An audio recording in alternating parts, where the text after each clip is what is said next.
नमस्कार दोस्तों, एक बार फिर आपका स्वागत है आपके अपने यूट्यूब चैनल पर।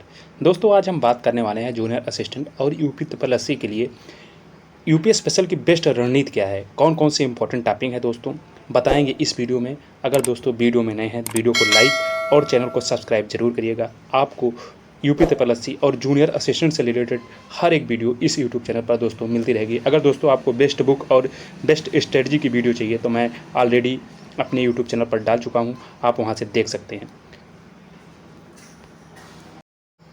दोस्तों आज हम मुख्यतः इन 3 बातों पर बात करेंगे कि जो 1262 का पेपर आया था पिछला हुआ जूनियर सेशन का, उस हिसाब से तैयारी मतलब आगे कैसे करें। और दूसरा दोस्तों कि जो इंपॉर्टेंट टॉपिक्स हैं, मैंने लगभग 8 से 10 इंपॉर्टेंट टॉपिक्स नोट किया है, जहाँ से लगभग किसी टॉपिक से 2 क्वेश्चन, किसी टॉपिक से 1 क्वेश्चन, किसी से 2, यानी लगभग 13-14 क्वेश्चन वहीं से थे। तो मैंने 10 टॉपिक नोट किया है दोस्तों। बाकी करंट के थे 2-3 टॉपिक, 2-3 क्वेश्चन, तो आपको वहाँ से बता दिया जाएगा। बाकी और पढ़ना तो आपको हर टॉपिक है, लेकिन जो मेन टॉपिक है जहाँ से आपको शुरुआत करनी है उसको बता देंगे। बाकी यूपी करंट का कितना रोल था ये भी बताएंगे दोस्तों। अगर वीडियो में नए हैं दोस्तों, वीडियो को लाइक और चैनल को सब्सक्राइब जरूर करिएगा। आपको हर एक टॉपिक से इंपॉर्टेंट टॉपिक्स जरूर बताएंगे, हर एक वीडियो में, छोटे-छोटे वीडियो में। आप दोस्तों अगर हम बात करें कि जो 1262 का पेपर आया था उसके हिसाब से अब यूपी स्पेशल की तैयारी कैसे करें। दोस्तों अगर हम बता दें कि 1262 का जो पेपर आया था वो पेपर बढ़िया पेपर था, मतलब एक अच्छा पेपर जिसे कहा जा सकता है वैसे था। क्योंकि दोस्तों जितने भी ऑनलाइन टीचर हैं उनके एक भी क्वेश्चन नहीं फंसे थे, यानी अगर 20 में 2-3 फंस गए तो उसको हम एक भी नहीं कहेंगे। और दोस्तों लगभग 3 क्वेश्चन करंट के थे, आगे बताएंगे कौन से क्वेश्चन थे। और दोस्तों लगभग अगर बुक से ही बात करें कि बुक से कितना क्वेश्चन आया था, लगभग 14 क्वेश्चन बुक से आए थे। बाकी 5 क्वेश्चन के आसपास कहीं आपको जल्दी मिलते ही नहीं है ऐसे क्वेश्चन। हाँ, अगर आप बुक अच्छे से पढ़े हैं, उस एरिया के बारे में अच्छे से पढ़े हैं तो आप वो क्वेश्चन कर सकते हैं। तो दोस्तों ऐसा पेपर था। तो अगर हम बात करें कि किसी ऑनलाइन क्लास से पढ़ रहे हैं तो यूपी स्पेशल कवर हो जाएगा, दोस्तों ऐसा नहीं है, कवर बिल्कुल नहीं होगा। हाँ, कि मतलब आप एक ऊपरी से पढ़ सकते हैं तो क्या होगा, आपके दिमाग में एक जो सिलेबस है वो बन जाएगा। उसके बाद फिर क्या करिए, आप एक बुक इस समय सबसे बढ़िया अगर कोई बुक है कम मतलब अच्छे डाटा के साथ, तो परीक्षा वाणी की बुक है। आप कोई भी बुक लाइए परीक्षा वाणी की, चाहे पतली वाली ले आइए, उसको पढ़िए। बाकी एक बुक यूथ की जो आती है उसको रख लीजिए, यूथ की बुक, परीक्षा वाणी की बुक, दोनों रख के आप दोनों एक से प्रैक्टिस करिए, एक से उसको अपने हाथों से 60 नोट्स हर एक चैप्टर के 2-3 पन्ने में बना के उसको रटिए। तो दोस्तों इससे क्या होगा कि आपकी जो तैयारी है लगभग 15 से 16-17 नंबर तक हो जाएगी, अगर आप अच्छे से 3-4 महीने में बुक पढ़ लिए तब। दोस्तों यही करना है कि आपको बुक से ही पढ़ना है। आपके पास कोई भी अच्छी बुक हो, यूपी स्पेशल की, सारस्वत की किसी के पास बुक है तो आपके पास टाइम है तो आप उसको अच्छे से पढ़िए। बाकी अगर जो नहीं शुरू किया है वो परीक्षा वाणी की बुक लाइए, सबसे बेस्ट बुक वही है, आप उसको करिए। दोस्तों ये थी कि तैयारी कैसे करें, तो आप बुक से तैयारी करिए, एक बुक से पढ़िए, वही बार-बार पढ़िए और उसको बार-बार लिख रटिए। और यूथ जो प्रीवियस ईयर आई है उसमें 3-4 आयोग का क्वेश्चन है, आप उसको कर लीजिए। तो इससे क्या होगा, आपका दोस्तों दोनों प्रैक्टिस और थ्योरी दोनों हो जाएगा। दोस्तों अगले नंबर की बात करें कि इंपॉर्टेंट टॉपिक्स कौन-कौन से हैं। दोस्तों ही बात करें कि इंपॉर्टेंट टॉपिक्स कौन-कौन से हैं जहाँ से क्वेश्चन 1262 में पूछा था।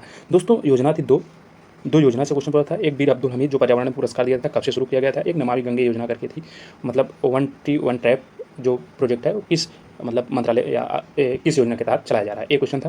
दूसरा दोस्तों एक चारुकला नृत्य पूछा था, मतलब बढ़िया से क्वेश्चन बनाया था 3-4 लाइन में, उसके बाद पूछा था। तो आप अगर चारुकला नृत्य के बारे में पढ़े हैं कि 108 दीपक महिला रख के करती हैं, तो इस तरह से क्वेश्चन था एक। तो आप गायन भी पढ़ना पड़ेगा क्योंकि दोनों चैप्टर हैं सिलेबस में। उसके बाद दोस्तों अगला क्वेश्चन पूछा था खनिज, एक इलाहाबाद का था, एक और स्थान था वहाँ से, कि इस स्थान पे मतलब बलुआ जो होती है, बलुआ मिट्टी टाइप की होती है, उसको पूछा था दोस्तों।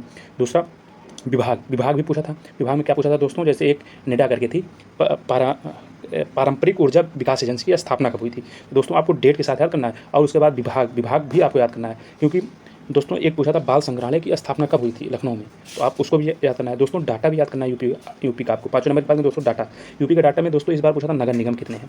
तो आपको नगर निगम के अलावा तहसील, मंडल, जिला, ब्लॉक जितने भी छोटे छोटे होते हैं कि मेडिकल कॉलेज कितने हैं, तो आपको इस हिसाब से डाटा तैयार करने हैं। तो जब आप बुक में पढ़ेंगे वहाँ से क्वेश्चन तो वहाँ से मिल जाएंगे आपको डाटा। तो आप लगभग 25-30 डाटा ऐसे रखिए जो ऊपर मतलब पूछते ही पूछते हैं। और स्मारक की बात करें दोस्तों, यहाँ से क्वेश्चन बहुत पूछ रहा है क्योंकि इस बार रूमी दरवाज़ा पूछा था, रूमी दरवाज़ा की लंबाई पूछ लिया था। और पूछा था अशोक स्तंभ जो है उससे 10 किलोमीटर बगल कौन सी 2 नदियाँ बहती हैं। तो आप समझ सकते हैं दोस्तों जो फेमस स्थान है और फेमस स्मारक हैं वहाँ से क्वेश्चन रिलेट करके पूछा है। तो आपको 15 से 20 क्वेश्चन, जैसे ताजमहल हुआ और आपका बुलंद दरवाज़ा हुआ, इमाम बाड़ा हुआ, अशोक स्तंभ हुआ, प्रयागराज का अकबर किला हुआ, मतलब जितने भी क्वेश्चन आपको मतलब दिखें तो उससे 10-15 मतलब ऐसे फेमस स्थान नोट करिए। और उसके बाद उससे रिलेट करके 10 मतलब 2-2 3-3 4-4 पॉइंट हर एक स्मारक से नोट करिए। तो इससे क्या होगा, जब क्वेश्चन इधर उधर घुमाएगा तो आप उसको कर सकते हैं। दोस्तों संस्कृत यूपी के संस्कृत जो है ये बहुत इंपॉर्टेंट है। यहाँ से कभी कभी 3-4 क्वेश्चन भी बन जाता है, क्योंकि जो टॉपिक फोकस कर दे मतलब एग्जामिनर उसी से। ये पूछा था पंचायतन शैली की जो मंदिर थी देवगढ़ की, वो पंचायतन शैली में, मतलब पंचायतन शैली ऑप्शन में था और देवगढ़ की मंदिर किस शैली में बनी है, तो पंचायतन शैली। तो आप समझ सकते हैं क्वेश्चन वहाँ से था। और उसका स्थान जितने भी मंदिर हैं 15-20 उसको आप देख लीजिए। प्रमुख व्यक्तित्व, जैसे एक क्वेश्चन पूछा था मोतीलाल नेहरू से, जवाहरलाल नेहरू था शायद ऑप्शन में, तो वहाँ से एक क्वेश्चन पूछा था। तो इसलिए दोस्तों प्रमुख व्यक्तित्व में आपको 15 से 20 व्यक्तित्व, जैसे अमीर खुसरो, टोडरमल, मोतीलाल नेहरू, जवाहरलाल नेहरू, जितने भी हैं, मंगल पांडे, जितने भी हैं, चित्तू पांडे, जितने भी हैं, आपको लगभग 15 से 20 ये प्रमुख व्यक्तित्व तैयार करने हैं। ODOP यानी वन डिस्ट्रिक्ट वन प्रोडक्ट, यानी जितने भी उत्पादन हैं 75 जिले के, लगभग आपको 40-50 जिले के याद करना पड़ेगा दोस्तों, क्योंकि ये फेमस है। बाकी 30-35 डबल हो जाते हैं, तो उसको आपको छोड़ दीजिए, लेकिन 30 एग्जैक्ट जब याद रहेगा तभी आप मिलान कर पाएंगे, क्योंकि मिलान दिया था दोस्तों। तो आप देख चुके होंगे कि प्रमुख इंपॉर्टेंट टॉपिक जो हैं दोस्तों यही हैं, आप कर सकते हैं दोस्तों। आपको हर एक चैप्टर के इंपॉर्टेंट टॉपिक्स मैं देता रहूँगा। अगर वीडियो को सब्सक्राइब जरूर करिएगा, आपको वीडियो मिलता रहेगा हर 2-3 दिनों में, जब मैं टाइम पाता हूँ दोस्तों आपके लिए वीडियो जरूर बनाता हूँ। दोस्तों एक यूपी करंट की बात करें कि 1262 पेपर में कितने करंट पूछे थे यूपी के, दोस्तों 3 क्वेश्चन करंट थे। यानी कितने क्वेश्चन थे, 3 क्वेश्चन। एक क्वेश्चन था जो 1T1 ट्रैप प्रोजेक्ट था और किस मंत्रालय द्वारा लॉन्च किया गया था। एक क्वेश्चन मतलब उसी के 1 महीने जस्ट पहले था वो क्वेश्चन, एक क्वेश्चन वो था। दूसरा दोस्तों एक अमलतास रोड है नोएडा में, उसका नाम जो चेंजेस हुआ, किस नाम पर चेंज हुआ था वो। ये 2 क्वेश्चन हुआ। एक क्वेश्चन दोस्तों हमको याद नहीं आ रहा है, हाँ ये जो सेज वाला था, कितने हैं वर्तमान में 31, तो एक करंट में ही आ जाता है, क्योंकि हर बार चेंज होते रहते हैं दोस्तों। ये जब वित्तीय वर्ष से आते हैं तो ये भी चेंज होता है, ये भी करंट में आप जोड़ सकते हैं। लगभग 3 क्वेश्चन ऐसे थे दोस्तों जो करंट से रिलेट थे।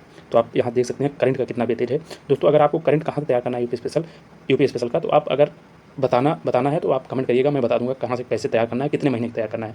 अगला वीडियो में उसी बना दूंगा दोस्तों। अगर वीडियो पसंद आया हो तो वीडियो को लाइक कर दीजिएगा और अपने इस चैनल को सब्सक्राइब कर दीजिएगा। मिलते हैं किसी नेक्स्ट वीडियो में। धन्यवाद दोस्तों, सब्सक्राइब जरूर करिएगा दोस्तों।